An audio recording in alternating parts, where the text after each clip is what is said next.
Good evening, everyone. Our first story tonight is a short creepypasta I wrote a while back called Ain't No Grave, after the Johnny Cash song, of course. This one actually got removed from the creepypasta subreddit because, according to those guys, it doesn't have a plot.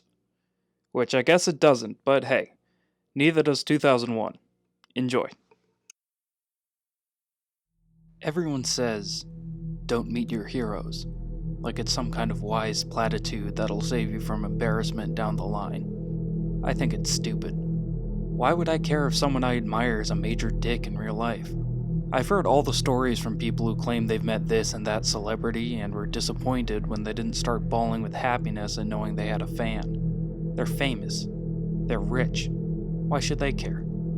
As long as they keep doing what they're doing, I'm willing to accept that some of them are less than decent people. That being said, I've always wanted to meet a celebrity, as in, one particular celebrity. Let me give you some backstory. If you've never heard Jude Levon's music, do yourself a favor and look him up. He came into his own sound in the mid-70s when rock was fresh and music hadn't been corporatized. He was never one of the really famous ones, which is too bad because I personally think he was better than any of them. There was a certain sound to his music that I haven't heard anywhere else. Think Bob Dylan's voice with Paul Simon's lyrics and David Bowie's sense of mystique.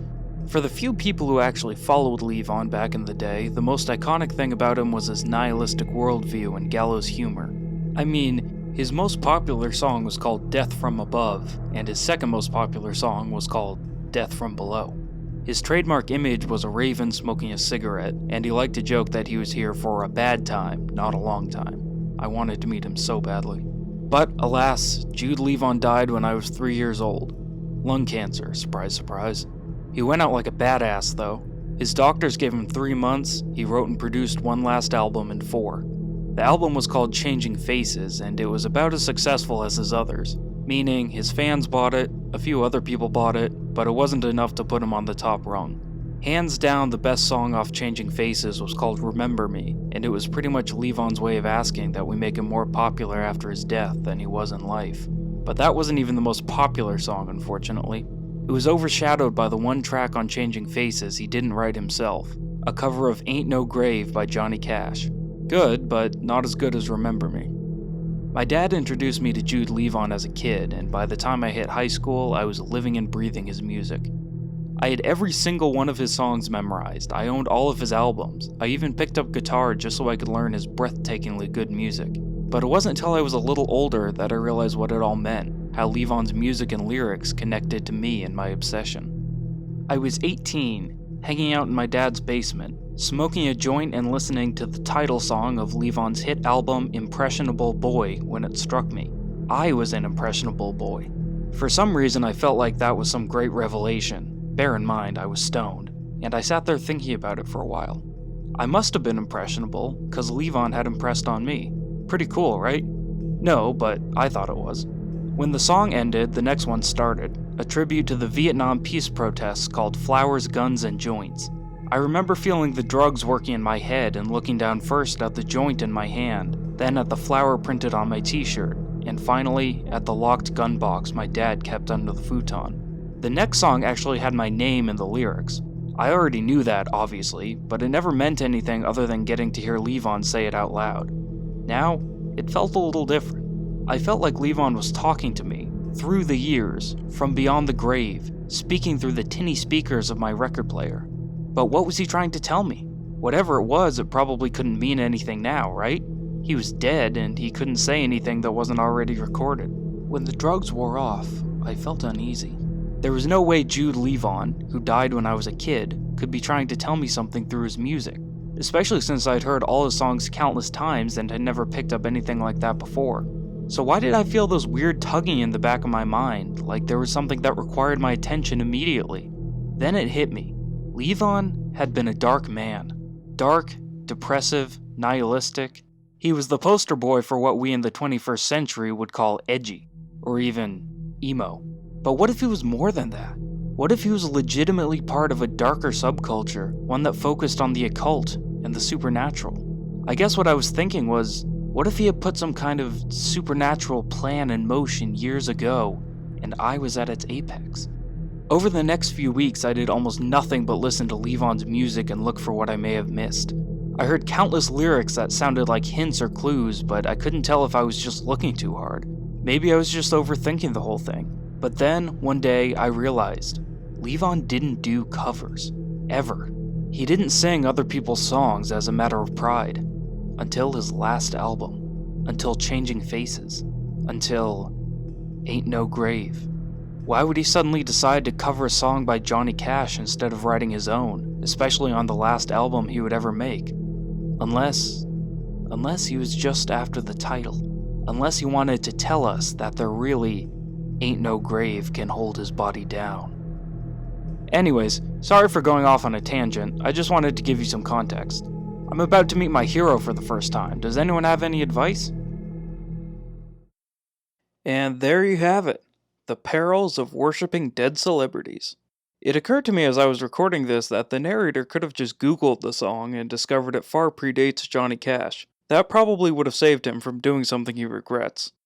Next we have the Birchwood Cafe, a creepypasta by none other than my illustrious brother Jonathan Nelson, a talented writer and even more talented animator. I'll put his socials in the description, and if you have an interest in drawing or animation or good memes, I would suggest you follow him. Enjoy. My friend Jackson and I stepped into the Uber. I felt the pain in my stomach again. Jackson probably did as well. We lived on campus at that time, only being able to eat when the cafeteria was open. The plan since yesterday was to get up at 9, eat breakfast, then order an Uber down to the nearest movie theater to see the latest horror flick. But breakfast opened at 11 and we were planning on leaving at 10. There was a cafe on campus called the Seawolves Cafe, but it was closed on the weekends. We decided we would find a restaurant near the theater to eat at. The Uber ride was about 25 minutes long. We were driven all throughout the city, being forced to listen to mumble rap that blasted from the speakers. The Uber driver was kind, but not very talkative. We arrived at the destination and I was a little confused. The driver pulled off the highway and onto a wide area of pavement. There was a large building in front of us, but I couldn't tell if it was the theater or not. The Uber driver drove around the back where there were big dumpsters filled with trash and graffiti on the wall. We were so confused. How could this be the movie theater? The Uber driver went around the side and reached the front of the building. All of our suspicions were gone when we saw that it really was a movie theater, but that only spawned bigger suspicions. Jackson and I stepped out of the car, thanking the driver. He drove off, leaving us at what was supposed to be a movie theater. We turned around and entered inside. The glass doors were smudged and filthy, and the theater itself was almost empty. At the front counter stood a single person. He was a young man, about 20 or so. We bought our tickets for an 11 o'clock showing so we could have enough time for breakfast. We headed out of the theater and began walking to the rest of the buildings in the mall. The entire area looked like a ghost town. Nothing looked clean or taken care of. We were surrounded by empty silence. We wandered across the sidewalk, eventually reaching the final building. There was a banner hanging outside the store with the words, "Welcome to the Birchwood Cafe," printed on it. There was a long line of glass doors stretching down to the end. On every door was a sign saying, "Please use door at the end." We wondered why they needed all these doors if only one was available, but we did as the signs asked. The final door had no sign on it, so Jackson and I opened it and went inside. The interior of the building was large, larger than either of us expected it to be. It looked less like a cafe and more like an empty Chuck E. Cheese's. At the opposite side of the room, taking up 2/3 of the entire building, was a large soccer field. Hundreds, and I mean hundreds of children were running around that field, kicking balls, playing tag, and basically doing what every little kid does for fun. It was a bit jarring for Jackson and I, seeing such a completely out-of-place setup like this, especially for a cafe. To the left of us was a front desk where 2 women sat. On the wall next to the desk was an opening that led into a long, stretching hallway. Against the front wall was a couple shelves and tables. Stacked and laying on top of those were Bibles of all shapes and sizes, along with some Christianity books for children and body purity books for teenagers. "Dude, what the fuck?" Jackson snorted. We were both so confused. Was this some kind of Christian cafe or something? We weren't quite sure if it only served kids or something, so we walked up to the desk and asked. The lady we talked to was sweet and friendly. She told us we could just go to the cafe counter and order something. We thanked her and headed to the other side of the building. There was a whole cafe set up on the opposite wall, along with tables and chairs and many employees. In fact, there were way too many employees than were needed. At least 10 women stood around the cafe bar, chatting with customers or making drinks. 3 women were working the cash register. All around us were children no older than 7. The entire building was filled with them. It seemed like there weren't enough parents for every child. We reached the cafe bar and stood in line. The 3 women at the cash register were chatting with the woman in front of us as if they were good friends. I looked at a poster next to me with the menu. I decided on getting a chocolate chunk shake. Jackson said he'd get something to eat at the movie theater. The woman finally moved away and I stepped up to the counter. "Hi," said one of the cashiers enthusiastically. "Hey," I replied. Can I get like a chocolate chunk shake, please?" "Sure thing," she replied, punching something on the computer. "That's $3.45. I paid with cash and the 2 of us began walking to one of the tables. "And how about you, sweetie?" the woman asked. Jackson and I turned around. "Huh?" Jackson asked. "What would you like?" "Nothing, thanks," he replied, a little jarred. The woman's sweet smile suddenly dropped. Everyone within ear distance from us fell silent. "I really think you should get something to drink, sweetie," she said, almost sounding hostile. Jackson and I didn't know what to say. One of the women whispered in her ear. She nodded and smiled at Jackson again. "All right, sweetie, suit yourself," she said kindly. People began talking again, resuming their roles as normal cafe customers, acting as if nothing had happened. Jackson and I sat down at a table, glancing all around us. "Dude, what the fuck was that?" Jackson asked. "I don't know," I replied with a smirk, hoping to lighten our moods again. Jackson glanced at the table on the other side of the room with the Bibles. "I'm gonna go over there," he said, standing up. "'Kay," I replied, not completely comfortable with being left alone. I sat there for a couple moments. I took out my phone to check notifications. I stuck it back in my pocket, seeing nothing new. After what felt like a tense eternity, I finally heard one of the women calling for me. I got up from the table, noticing Jackson on the other side of the room, staring intently at one of the Bibles. I walked to the counter, taking the drink from the woman's hands and thanking her. I started towards Jackson. The closer I got, the more emotions I could see on his face. He seemed confused, almost scared. "Dude, let's go," I said as I reached him. He didn't say anything, only showed me a page from the Bible. In it was some sort of Middle Ages looking drawing depicting a pile of what looked like dead children. Standing on top of the pile was a man with a goat head. In his hands was a child he was ripping in half. My hands are shaking as I write this. There's so much shit that's been happening since then and I can't shake that fucking image from my head. Jackson and I made the conscious decision to get out. We turned to see that the door was now blocked. 2 men stood in front of the glass, casually chatting and leaning against it. We looked around the room, now more paranoid than ever. Everyone was minding their own business. Everyone but the women at the cafe bar. All 10 of them stared at us, blank-faced, not moving.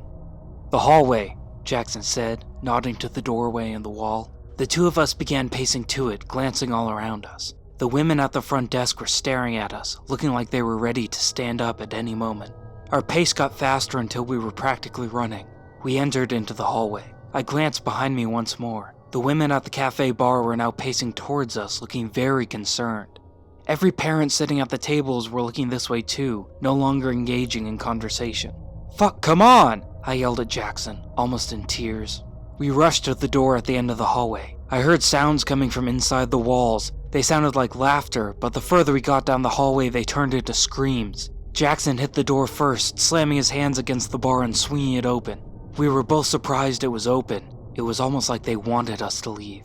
I looked back one last time, viewing a couple women pacing towards us. I thought I saw a knife in one's hand. Jackson and I ran across the parking lot to the highway. We called an Uber and were taken back to college. We didn't speak the whole way there. We just needed time to figure out what had just gone down.